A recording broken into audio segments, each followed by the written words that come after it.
como que no llega suficiente materia prima para desarrollarse todo eso porque necesitamos materia prima para las hormonas del estrés. Entonces, todo eso hace que el cuerpo esté como internamente corriendo y capaz que estamos acá sentadas, ¿no? En ese sentido. Estrés, intestino, hormonas, cerebro.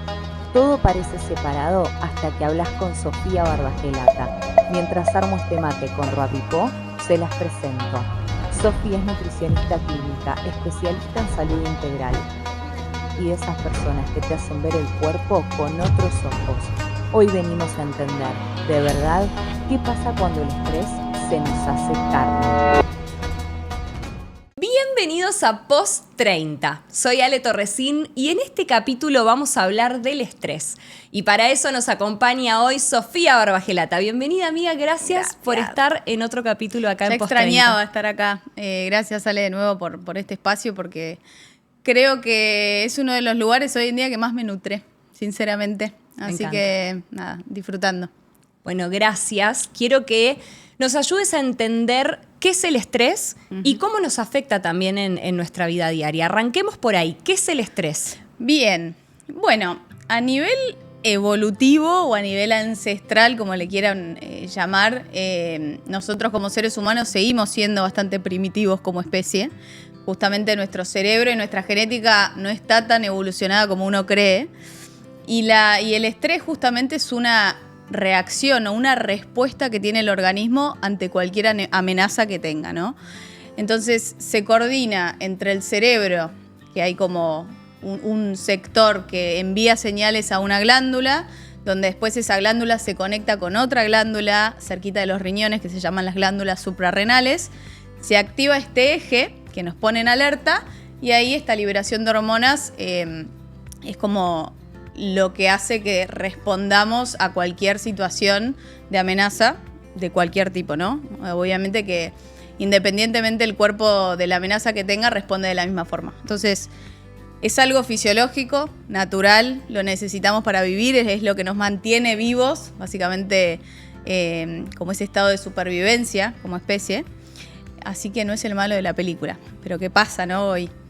Eso me encantó cuando te escuché decirlo, porque uno dice estrés y obviamente lo relaciona con algo negativo. Y como decís vos, desde que somos súper primitivos, que es la reacción ante la amenaza. Pero es necesaria, es lo que nos despierta todos los días. Lo que por ahí no es normal es que nos despertamos sin ganas, ¿no? Cansados, nos cuesta despertarnos. Y yo el otro día hablábamos antes de hacer el capítulo, cuando lo estábamos armando, y te decía, ¿y qué pasa cuando encima de que nos despertamos nos tomamos un café? ¿Eso empeora el estrés? ¿Cómo es la relación en el día a día del estrés? Bien, bueno, esto que les decía, por un lado es una respuesta del organismo súper importante.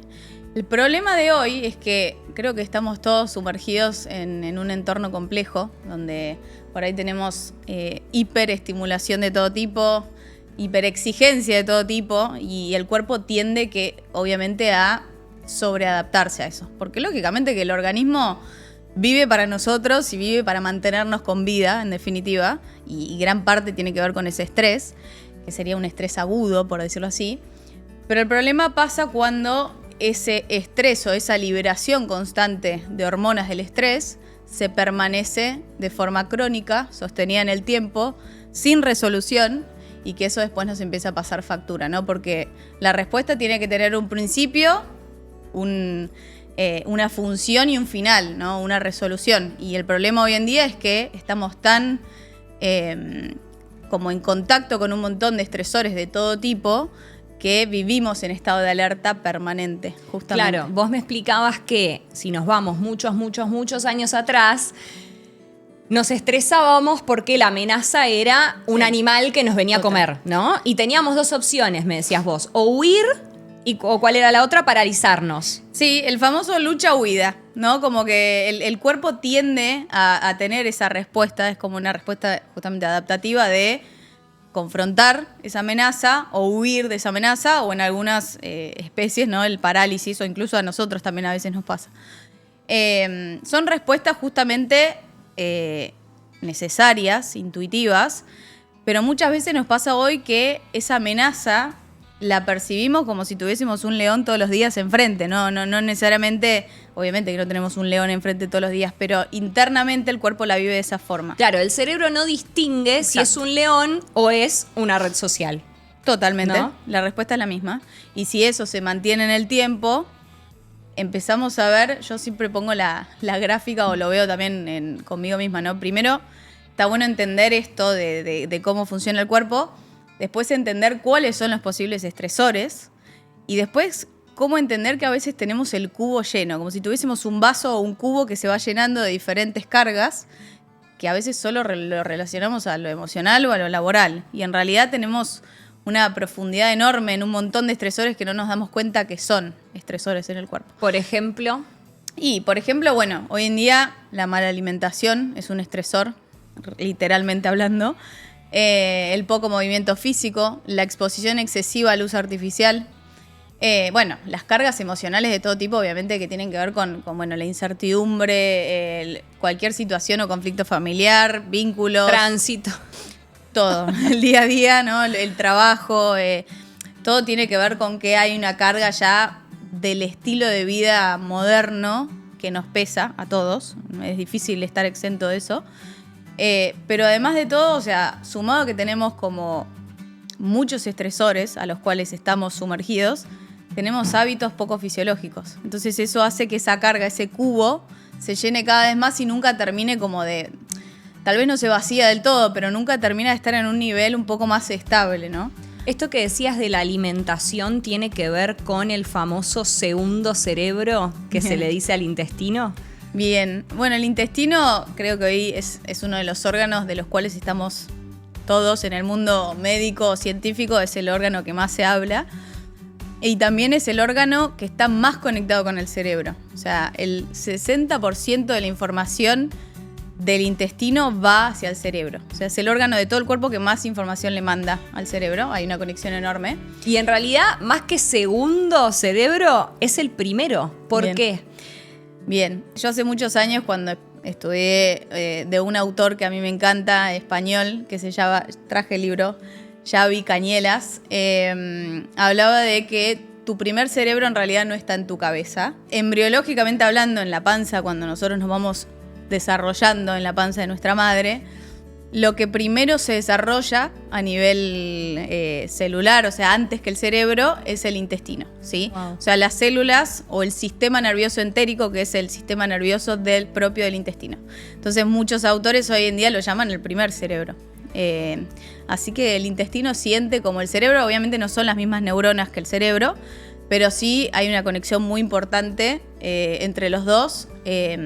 Y todos estos estresores que veníamos hablando, también depende cómo uno los perciba en cómo esté nuestro intestino de base, ¿no? Claro. Como que si nuestro intestino lleva información que está inflamada, o sea, como si fuese una nube tóxica que va por el cuerpo y llega al cerebro, vamos a percibir el mundo mucho más inflamados que lo que en realidad es. Porque, repito, estamos todos expuestos a un montón de estresores, hay cosas a las cuales no tenemos posibilidad de modificar, pero sí podemos modificar nuestro medio interno de muchas formas. ¿Y qué es lo que conecta el cerebro con el intestino? Bien. Hay varias conexiones, hay una parte que tiene mucho que ver con la inmunidad, ¿sí? Porque el 70-80% de la inmunidad está en el intestino, o sea, recubre las paredes del intestino porque es justamente el órgano menos estéril, o sea, el más expuesto a microbios, ¿no? Cuando decís inmunidad, es lo que haría que no nos enfermemos, por ejemplo. Sí, nuestro sistema principal de defensa de Bien. todo tipo, entre un millón de cuestiones, ¿no? Entonces, esa activación inmunológica es totalmente normal y necesaria, pero como decíamos antes, así como necesitamos que se active, necesitamos que cumpla una función y que se tranquilice. Y hoy en día, hiperactiva, ¿no? Así como el eje del estrés, la inmunidad también suele estar hiperactiva.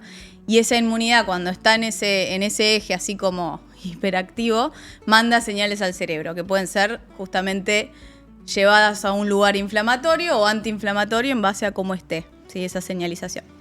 Y después tenemos una vía más escuchada tal vez, que se le llama el nervio vago, que es un nervio que va de arriba para abajo y de abajo para arriba, ¿no? Cruza como casi todo el cuerpo. Hay muchas maneras, digamos, de generar esta activación y justamente es lo que nos permite que ese nervio no lleve a en este sistema que yo hablaba al principio, se podría llegar a dividir en la coordinación en un sistema simpático o un sistema parasimpático. La parte simpática es la parte más de alerta, de estar como en esa hipervigilancia. Y el parasimpático es el que nos trae más a la digestión, a la relajación, al descanso. Y el nervio vago apuntaría a que si lo trabajamos, nos llevaría al lado más parasimpático. Antes de ir a técnicas o hábitos que podemos adquirir en nuestro día a día para ayudarnos a ir a la calma, ¿qué señales nos puede dar nuestro cuerpo de que estamos en un estado de constante alerta? Porque además vos también me explicabas que cuando el cuerpo se pone cuando el estresor hace que el cuerpo funcione, digamos, y el cerebro reaccione, vos me explicabas que hay un montón de cosas que se pausan. Por ejemplo, la digestión, como que el cuerpo, hay cosas que pausa por el estado de alerta, ¿no? Totalmente. O sea, posterga reacciones fisiológicas básicas, básicamente. Justamente cuando hablamos de digestión, es como que acordémonos esto que les hablaba de que lucha-huida, ¿no? El cuerpo se prepara para huir. Entonces, ¿qué hace? Y no por tener un león, sino porque por ahí estás vos con tu cabeza, tus pensamientos tiki, tiki, tiki, o tenés una ansiedad generalizada por algo que pensás que va a suceder y no sucede, o un montón de factores ya de lo cotidiano, o la red social que te hace que estés comparándote. Entonces, ese estado permanente de huida hace que la sangre, en vez de estar yendo directamente a procesos como la digestión, que es un proceso súper importante y demanda mucha energía, justamente dispara la sangre a las extremidades y al cerebro o sea, el músculo sobre todo también, para salir corriendo, para que vos tengas lugar donde primero se dilaten las pupilas, se abra la visión de campo, la respiración empiece a estar un poco más alterada, justamente, o alterada en el sentido, creo que hoy en día es más alterada. En realidad debería ser más eficiente si quisiéramos salir corriendo, ¿no? Para llegar a tener más oxigenación. La digestión se pausa porque demanda mucha energía, necesitamos en teoría salir corriendo. La reproducción, o sea, si uno está en un proceso de búsqueda o de fertilidad o tiene, está conectado con su ciclo menstrual, siendo mujeres y demás, eso también es como que no llega suficiente materia prima para desarrollarse todo eso, porque necesitamos materia prima para las hormonas del estrés. Entonces, todo eso hace que el cuerpo esté como internamente corriendo y capaz que estamos acá sentadas, ¿no? En ese sentido. Es muy loco. Y puede afectar también al sueño, ¿no? Totalmente. El sueño es de las cosas que más se ven y creo que es cuando uno ve conflictos en el descanso, una de las primeras patas que tenemos que pensar es el estrés generalizado y crónico ya en esa dosis ya poco como eficiente para el cuerpo.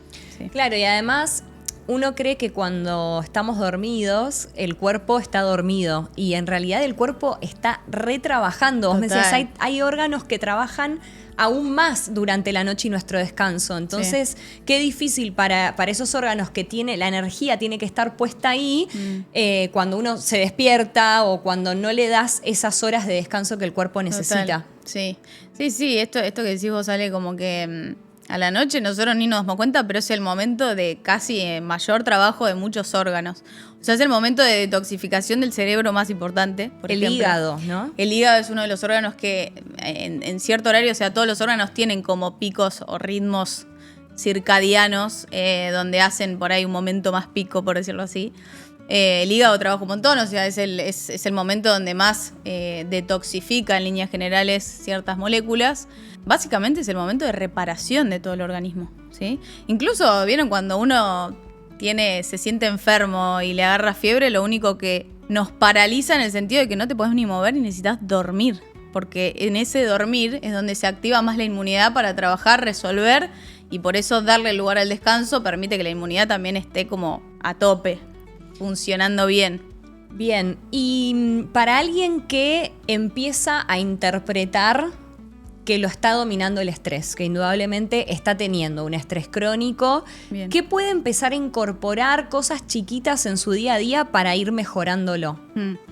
Bueno, creo que esto por ahí de empezar a identificarnos cuando nos sentimos muy acelerados ya constantemente, porque una cosa es tener como cierta chispa de hacer y estar como eficiente en lo que hacemos y un montón de cosas, súper positivo ese estrés, ponele, pero cuando estamos ya hiper estimulados y acelerados en todo lo que hacemos, que justamente no nos permite disfrutar nada, fatigados, esa fatiga y cansancio crónico que a veces no tiene, obviamente que hay temas ya biológicos también que hay que investigar y demás, pero esa fatiga ya generalizada puede venir de básicamente el deterioro de nuestro cerebro, como de exceso de consumo también de energía ahí, conflictos en el ciclo menstrual, todos los problemas sabidos y por haber de la digestión tienen un componente relacionado al estrés. Obviamente que no es lo único, pero sí hay una pata muy importante ahí. Bueno, cualquier síntoma, signo, señal que se refleje en el cuerpo, que se empiece a sostener, es para prestarle atención y no solo obviamente por el estrés, pero digo, es uno de los ejes que hay que también trabajar para regular. ¿Y qué se puede hacer desde cosas chiquitas que el que está mirando del otro lado pueda empezar a incorporar? Bien. Bueno, yo siempre digo, para entender este cubo del estrés, tenemos el estrés emocional, que es toda la pata donde uno está buenísimo, hacer terapia, encontrar espacios terapéuticos, charlar con alguien que sea especialista en temas profundos, porque tenemos situaciones donde arrastramos conflictos ya, incluso desde la infancia, conflictos puntuales que nos pasan, no sé, una separación, una pérdida o cualquier hito así como muy marcado que uno se encuentra en una situación que no sabe cómo manejarla, o sea, es bastante traumático para el cuerpo. Entonces, ese estrés emocional es una pata a empezar a observar.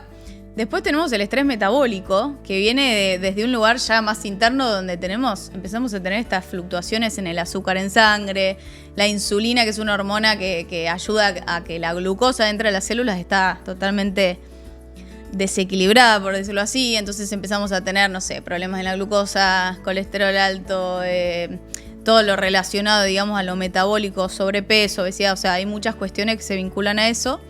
Y eso genera estrés. Es como un estrés crónico también del cuerpo que no lo percibimos a veces como algo que sí. Entonces eso estresa. Entonces se va llenando el cubo. Entonces ahí dos patitas, la terapia o espacios terapéuticos, pero también empezar a cuidar nuestros hábitos de vida son terapia. O sea, básicamente la alimentación es uno de los ejes que más trabaja el estrés también, ¿no? Porque es lo que es lo que te va a trabajar muchísimo el intestino. Y eso va a trabajar después a que la información al cerebro vaya cada vez mejor. Y obviamente el estrés, yo le pongo, o también lo he escuchado de algún autor, pero me gusta mucho el estrés microbiano.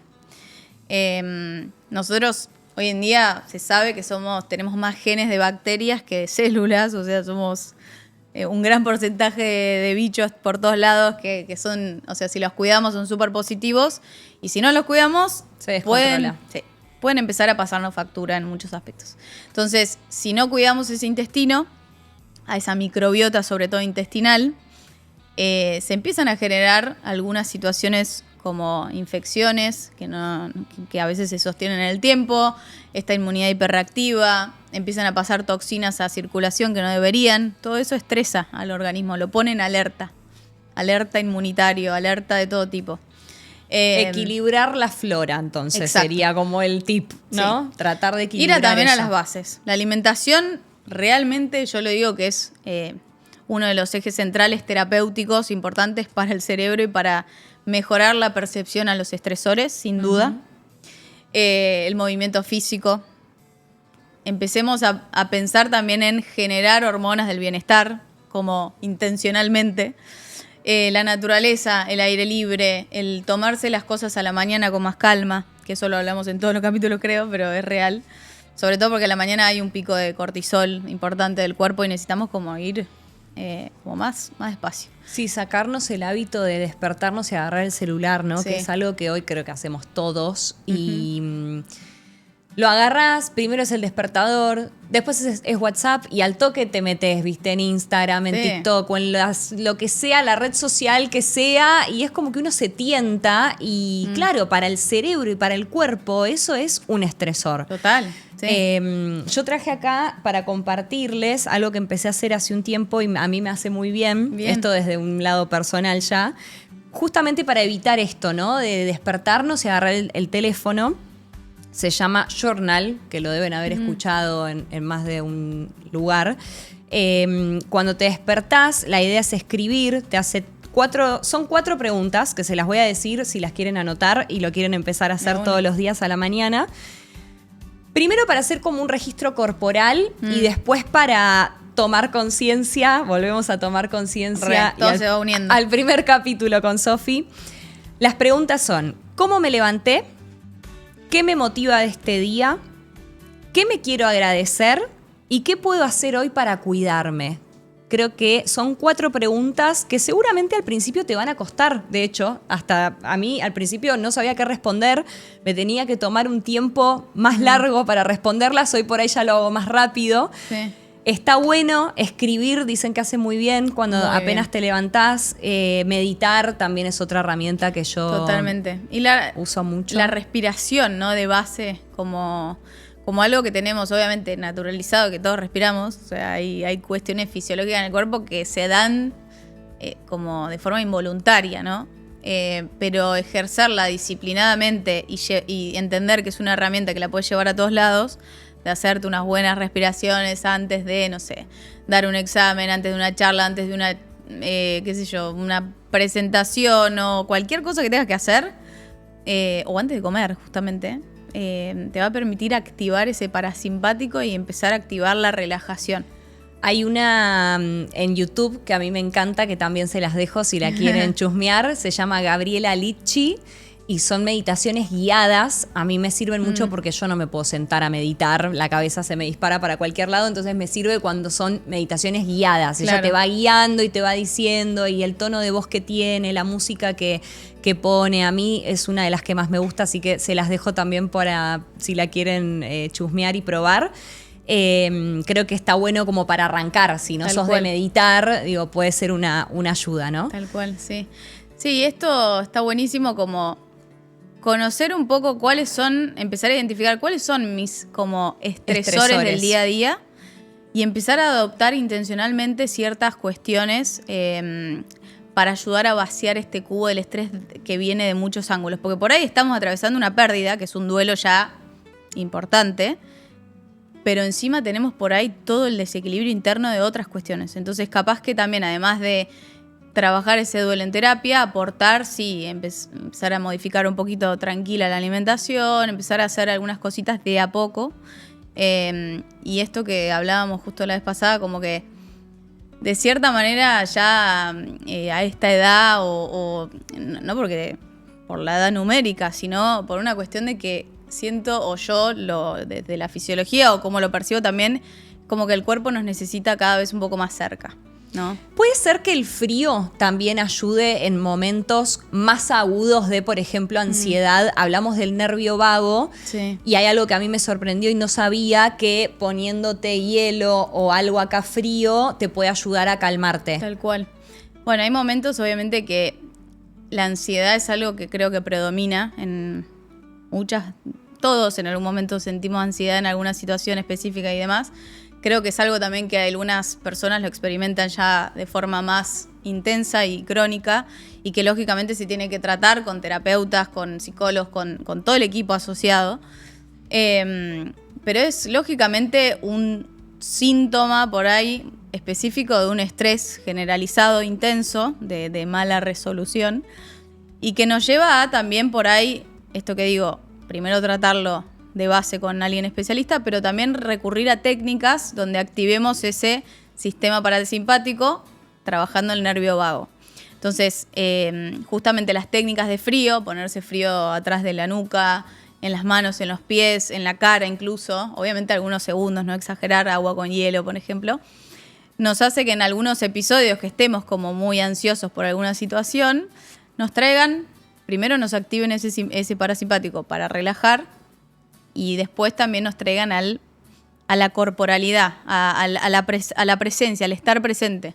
Porque esa ansiedad obviamente viene de un lugar... De estar en el futuro, ¿no? Sí, futurístico.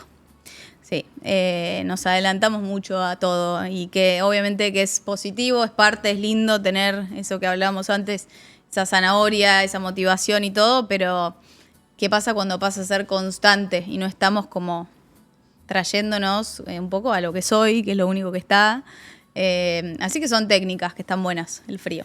Bueno, y desde ya te pueden escribir a tu Instagram si quieren Obvio. tener una consulta con Sofi. Sofi, bueno, como se darán cuenta, es lo más, sabe mucho y también los puede ayudar. Como dice ella, está bueno hacer terapia, pero también está bueno poder abarcar todo lo que tiene que ver con la alimentación. Sí. Es muy importante, es muchísimo más importante de lo que pensamos. Totalmente. Ya hay muchos psiquiatras que hablan, por ejemplo, también la depresión es un estado ya donde hay que tener un diagnóstico preciso, hay veces que se necesitan fármacos, hay un montón de recursos espectaculares para sobrellevarla y demás. Porque nos pasa que también hoy en día podés estar sufriendo un estado de ese estilo y por ahí no podés frenar a estar retirado en un sillón, que es lo que tiende a hacer el cuerpo, ¿no? Querer estar en ese estado. Por ahí tenés que salir a trabajar. Bueno, lógicamente es lo que suele pasar.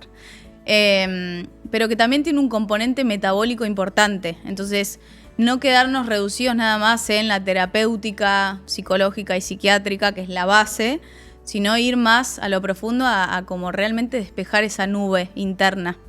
Porque es una realidad que empieza a mejorar la información que le llega al cerebro.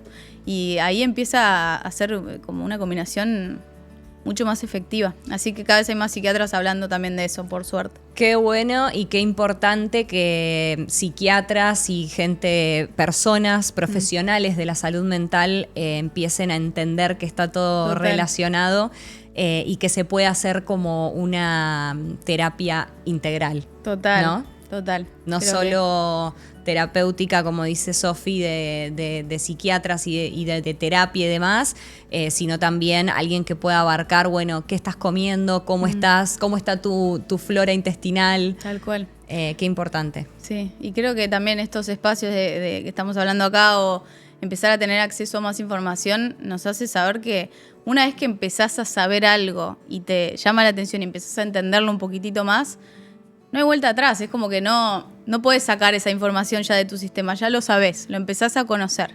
Entonces ahí, por ahí no tenés la iniciativa en el momento, pero decís, ok, esto está conectado con esto, bueno, por ahí el día de mañana empiezo a... Sí, y pueden ser cambios chiquitos, porque Total. por ahí la gente se abruma y dice, bueno, encima de estar en esta situación tengo que hacer dieta. No es así, no tenés que restringirte demasiado. Puedes hacer cosas chiquitas, cambios en el día a día, pero que te mejoran la calidad de vida un 100%. De hecho, la palabra dieta tiene una connotación muy negativa en el cuerpo. O sea, realmente es estudiada, que traslada a pensar en que la nutrición es algo negativo y no positivo. Es muy loco y sobre todo por ahí ahora está cambiando mucho, pero antes, sobre todo en las mujeres, se veía mucho como la dieta y la restricción y la culpa. Todo eso es estrés puramente. Entonces, si una alimentación te va a generar todo ese estado de alerta a lo que en realidad debería ser todo lo contrario, no estás por el buen camino, sino hay que correrse ahí y buscar, digamos, lugares donde uno pueda interpretarla y ponerle otro sentido de fondo a ese proceso de alimentación que va a ser. Bueno, gracias, amiga. Me encantó. Gracias a vos. Siempre aprendemos mucho de vos. Creo que hoy fue una clase increíble. Todo lo que aprendimos. Gracias, Sofi. Gracias. A vos. Te esperamos en otro capítulo de Post 30. Me Espero que les haya gustado. Atentis, si están estresados, no lo naturalicemos y a prestar atención a todo, a todos los hábitos. Darnos soporte, estar cada vez más cerca de nosotros mismos. Me encantó. Gracias. Nos vemos en el próximo capítulo de Post 30. Gracias.